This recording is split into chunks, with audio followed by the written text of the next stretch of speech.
Welcome to this episode of Season Day Scholar, Season 3. We have been following Professor Ray for from the first season, and somehow the time has come. And now today we have with us Professor Chittaranjan Ray, who is permanent director of the Nebraska Water Center. And he is also by training, he is a civil engineer, and he did his Ph.D. from University of Illinois. And he has been a thorough profile where he has been chief environmental engineer at University of Hawaii before Nebraska, and he also worked after Ph.D. at Illinois State Water Survey. He's someone who is really at the top of bridge of quantity and quality, which is very much important for water security. Because nowadays, just an expert of quality or just an expert of quantity perhaps will not work. And he has a lot of work in India also. And so welcome to this, sir. It is very pleasure to have you. Thank you, Manish.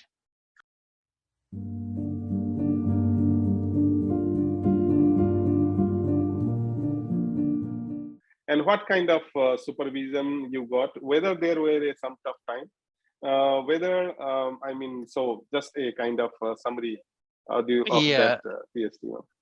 Since I came from industry, because basically, and this is a project I wrote and I got funded myself. So, but I had to consult with my advisor, and the two the classes I was taking that time, they were soil physics classes. Tim Ellsworth is a young young person in our agronomy, agronomy, their new name now. That time it was agronomy or soils department. And Charlie Bost is originally as a mathematician, but he had a PhD in soil physics. So those guys knew that how to solve these problems. But my advisor strength in modeling, so they're all complementary to each other.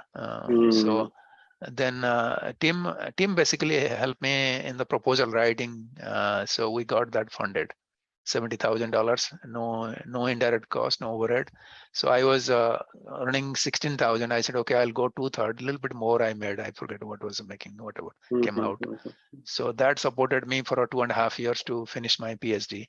So I basically was the employee of the Illinois Water Survey. I was working on this, but helping them in that pesticide assessment project and all those things and whatever needed help. So it was not a very typical student kind of a PhD. It was you had the fund, you had the job, and along that you have done your PhD. Yeah, I had another close friend, Ed Maynard, his name.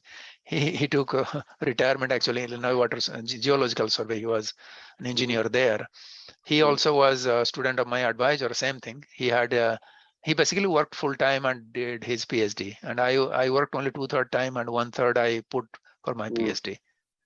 So that's how we did. And in Illinois, one time was the place for groundwater. All these big name guys, George Pinder, Alan Freeze, all those, Paul Witherspoon, they all came out of Illinois.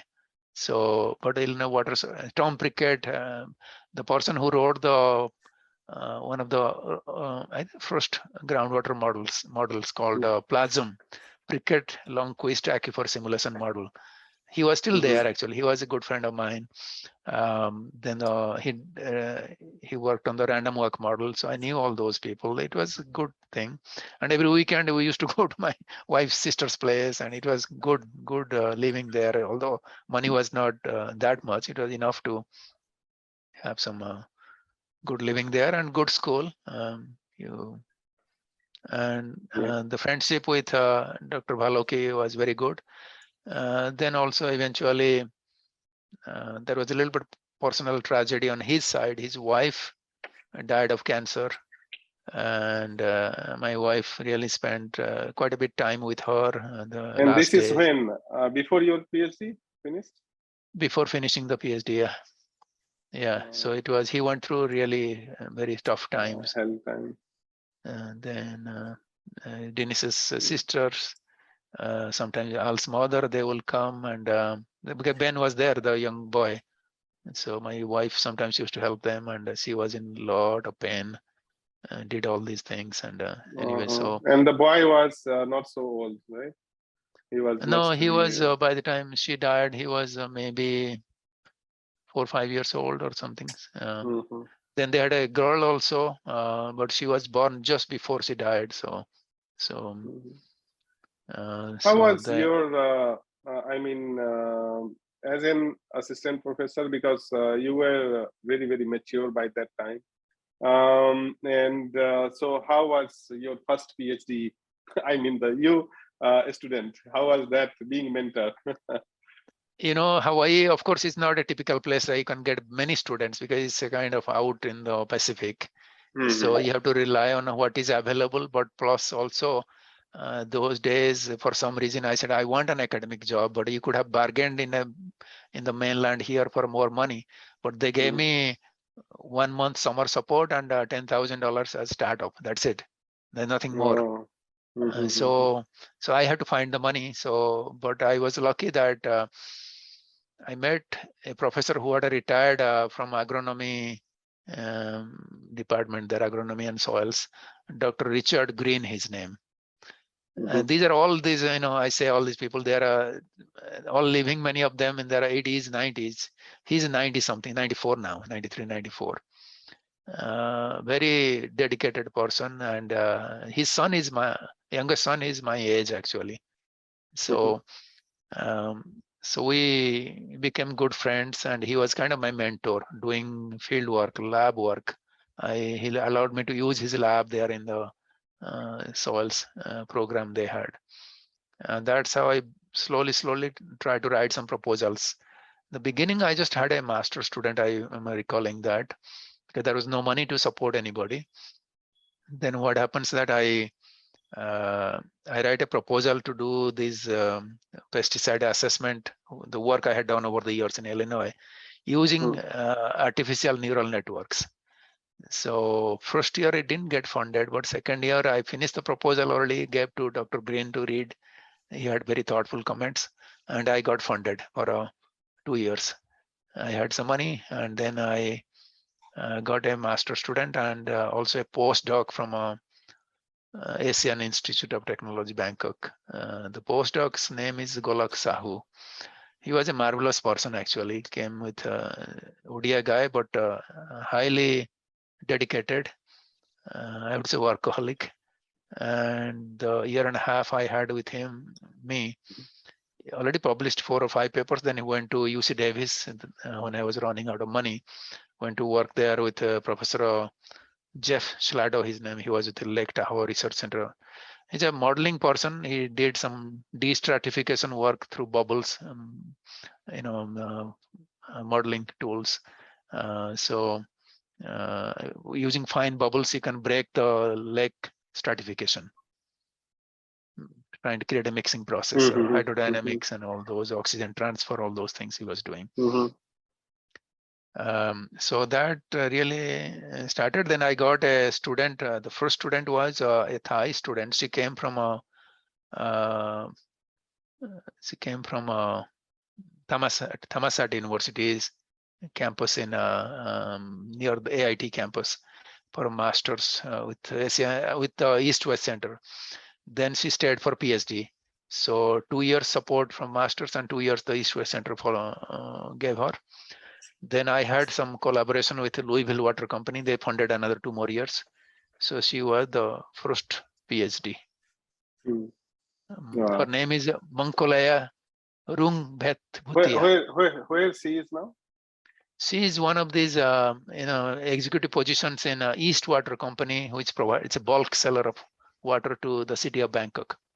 Wow, powerful. This from the University of Hawaii, you become full professor. How long you served there?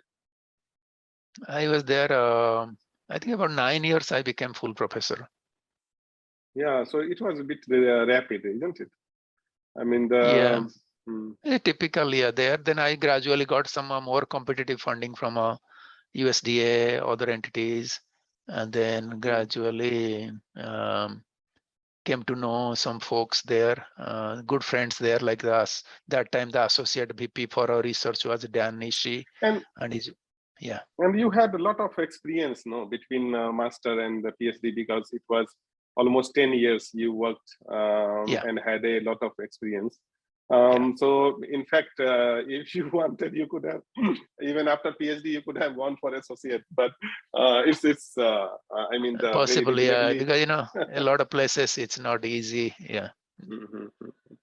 So, and now a little bit about a researcher and a very hardworking engineer and from humble background who has the very strong mind and ambition, and he finished with like reaching there, becoming a respected in the peers, and so many professors. I am very much astonished that how meticulously you remember all persons. So that also shows how grateful a human being you are, and that kind of this property I have been seeing very so since now it is 6th year since I know you and we met. So it is now.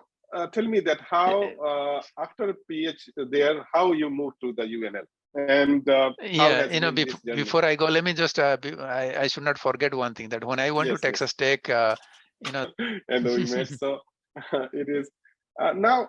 Tell me that how after PhD there, how you moved to the UNL, and how yeah, has been this journey? before I go, let me just I should not forget one thing, that when I went to Yes, yes. Texas Tech, they had a host family system. I don't know if you know what is a host family, that foreign students come and then their local family, they kind of help them. So they assigned me to a person who was a librarian that time. So my host mom. So there are two other students. So we stayed in touch for a long time. I mean, still, she's in Dallas area right now. So it's like she will send me a gift or anything. Even when I want to get married in India, she had given me some gold thing, but I don't know, in Calcutta, I Wow. lost it. I never told her that I lost it. Because, I was tired with a long travel, and somewhere in the taxi, I must have left it. So it's in my pocket that time. So she's about 90 now. So when she was 80, I brought her to Hawaii to spend some time with me. And yeah, so those are the things. Yeah, these are the people who have been kind of in my life, although it's a kind of dual life, my own family there, but these are the people